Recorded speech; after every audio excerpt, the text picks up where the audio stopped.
السلام عليكم يا شباب، طلبة تانية كلية level 5Y2 research project. المرة دي هنتكلم عن assignment 3. الassignment ده هيبقى عن ال outcome الرابع.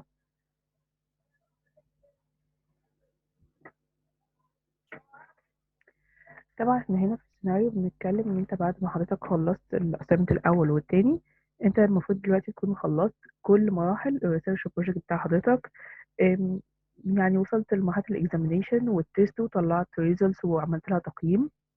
وشرحنا برضو ازاي نقيم الاستفادة سواء كجروب كتيم وورك أو بيرسونال خلال الشغل بتاعنا طول السنة. طيب دلوقتي المفروض إن احنا عايزين نعمل بريزنتنج للشغل بتاعنا زي ما احنا شرحنا في الفيديوهات اللي سابقة. ازاي تستخدم وسائل الكوميونيكيشن في ان انت تعمل بريزنتنج لشغلك. وقلنا ان الكوميونيكيشن له انواع كتير سواء فيربال او نون فيربال، وكل نوع فيه ميثودز كتير قوي. في منها اللي ينفع تعرض بيه الريسيرش بتاعك، وفي منها اللي هو مش مناسب يعني. طبعا بناء على الشرح بتاعكم، بناء على الريسيرشنج. كل واحد الجروب بتاعه عارف طبيعة الريسيرش بتاعه عاملة ازاي، وعمل بحث او ريبورت بسيط كده عن انواع الكوميونيكيشن. انتوا كده قدرتوا تفهموا ايه انسب الطرق اللي ممكن تستخدموها. بمقارنة بسيطة بإيفالويشن بسيط كده ما بين الطرق وبعضها، هتقدروا تختاروا أنسب طريقة أو the best way the best method يعني إن انتوا تعرضوا بيها البروجكت. طيب طرق عامة مشتركة بيننا كلنا، اللي هي الريسيرش بيبر. طبيعي إن أنا أقدر أعرض شغل الريسيرش بتاعي من خلال بيبر. 3 4 ورقات كده فيهم الخلاصة بتاعة المشروع بتاعي. البيبر دي أداة واضحة وبسيطة وسامبل جدا إن هي تعرض نتائج لحاجة جديدة زي المشاريع اللي احنا بنعملها يعني. وفيها نتائج بنجرب الافتراضية اللي احنا عاملينها ونشوف إذا كان المشروع حقق النتائج المرجوة منه ولا كان فيه مشكلة ومحتاج إن هو يحصل له improve. طيب أول حاجة في التاسك اللي عندنا هو بيقول لحضرتك explore the different types of communications approaches that can be used to present your research outcomes. هنا ده الريبورت اللي احنا كنا عاملينه قبل كده. هو بيقول لك ابتدي وضح لي الطرق المختلفة للكوميونيكيشن. اشرح كل طريقة وابتدي قيم، قول لي إذا كانت الطريقة دي هتكون مناسبة لطبيعة الريسيرش بتاعي ولا لا. مطلوب هنا من حضرتك الأول آه، تشرح شرح بسيط كده ايه طبيعة البروجكت بتاعك. بعد كده تبتدي تشرح لي كل انواع الكوميونيكيشن اللي موجودة. تبتدي تقول لي مميزاتها وعيوبها لو انت استخدمتها كطريقة بريزنتنج. بعد ما نخلص المميزات والعيوب هنبتدي نقول اذا كنا هنستخدم الطريقة دي ولا الطريقة دي، تعمل ما بينهم مقارنة بسيطة. طبعا انت هتلاقي عندك 5 أو 6 طرق على الاقل ينفع ان انت تستخدمهم. نعمل ما بينهم مقارنة بسيطة ونبتدي ان احنا نختار الطريقة اللي هتطلع من المقارنة.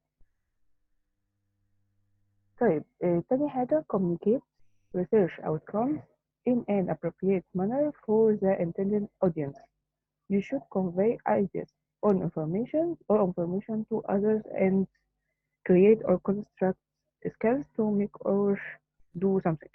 طيب هنا هو بيطلب منك ان احنا نعمل communication. نبتدي بقى ناخد الطرق اللي احنا اخترناها دي، نعمل بيها communication، نعمل apply على المشروع بتاعنا ونستخدمها في communication.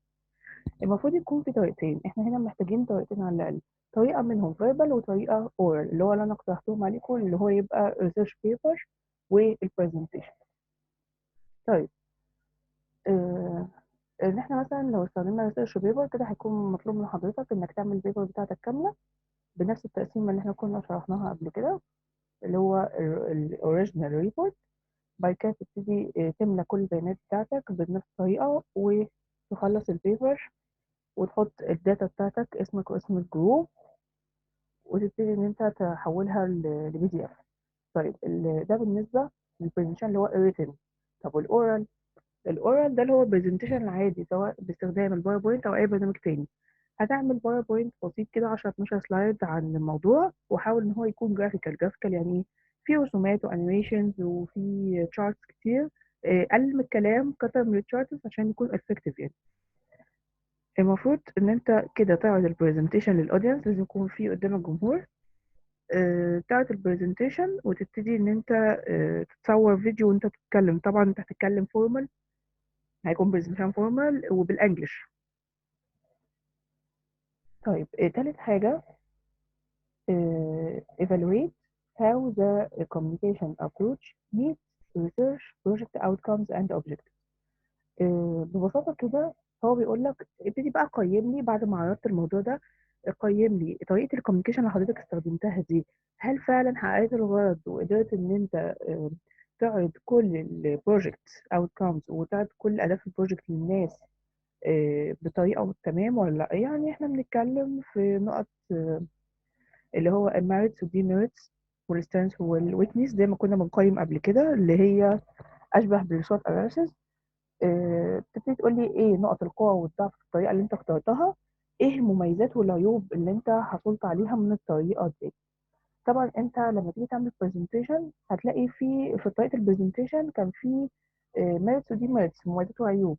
وكان انت وانت حضرتك بتعرض انت عندك سكيلز، عندك نقط قوة في الاسلوب ده وعندك فيها نقط ضعف. ابتدي بقى قيم لي الموضوع ده واديلي طرق تحاول انك تطور نفسك فيها في الموضوع ده. وفي طريقة البرزنتيشن دي انت ناوي تطور من نفسك ازاي. يعني احنا هنعمل ايفالويت وهندي اقتراحات عشان نعمل تطوير. طيب بعد كده critically reflect how the audience for whom the research was conducted influencing the communication approaches used for the preparation and presentation of your project of your research project outcome. طيب هنا هو بيقول دلوقتي انا خلاص قيمت وعرضت واخترت الطريقة المناسبة، قيمتها وعرضت الحاجة قدام الناس. عايزة أشوف الجمهور ده هل هو فعلا قدر إن هو يستفيد ويوصل إن هو يفهم كل حاجة من البرزنتيشن اللي أنا عملته ولا لأ. عايزة أبتدي أعمل ريفليكشن، أبتدي أعكس الكلام ده. يعني نقيم البرزنتيشن، نقيم الجمهور اللي إحنا عملناه من خلال طبعا different factors. يعني مثلا الجمهور ده هل هو فاهم تكنيكال، هل هو معايا في التخصص بتاعي فاهم تكنيكال، ولا هو different types of audience، جمهور مستمع من تخصصات أخرى. طيب هل الجمهور اللي قاعد ده كان المكان مناسب، كان الإضاءة مناسبة، كان الصوت مناسب، كانت الداتا أو الميديا كانت مناسبة إن هو يشوفها كلها. تمام. في حاجة تانية، هل وحضرتك بتعرض كانت الداتا مكتوبة على البروجكت وكانت كافية وانت شرحتها بشكل كافي، ولا في حاجات انت ما قدرتش ان انت تغطيها.